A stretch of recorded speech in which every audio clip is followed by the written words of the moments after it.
सांगली व कोल्हापुरात जिल्ह्यात महापुराचं हे संकट टाळण्यासाठी केंद्र सरकारने हस्तक्षेप करावा। केंद्रीय जल आयोगाच्या मार्गदर्शक सूचनांप्रमाणे अलमट्टी आणि कोयना धरणातील पाणीसाठा व्यवस्थापन व्हावं, याबाबत कडक सूचना द्याव्यात, अशी मागणी खासदार विशाल पाटील यांनी आज लोकसभेत केली आहे। केंद्रीय अर्थसंकल्पीय अधिवेशनावेळी खासदार विशाल पाटील यांनी महापुराच्या प्रश्नावर लक्ष वेधले।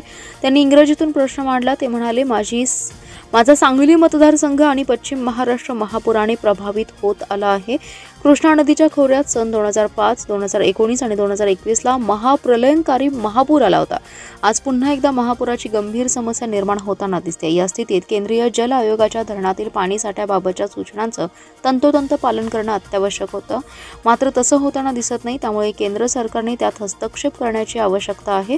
त्यात 4 मुद्द्यांच्या प्राधान्याने विचार करायला हवा, ज्यात कृष्णा, कोयना, पंचगंगा या नद्यातील पाणी आणि कोयना अलमट्टी धरणातील पाणीसाठा याचं रिअल टाइम मॉनिटरिंग करणं, पूर व्यवस्थापन आराखडा राबवणे, पूरपट्ट्यात आवश्यक पायाभूत सुविधा देणे आणि महाराष्ट्र कर्नाटक या 2 राज्यातील पाटबंधारे विभागाचा समन्वय हे अत्यंत महत्त्वाचे विषय आहेत। कारण या महापुरात मनुष्यबळ, पशुधन, शेतीसह मालमत्तेची मोठी हानी होते। हे टाळण्यासाठी केंद्राने लक्ष द्यायला हवं, अशी मागणी त्यांनी केली आहे।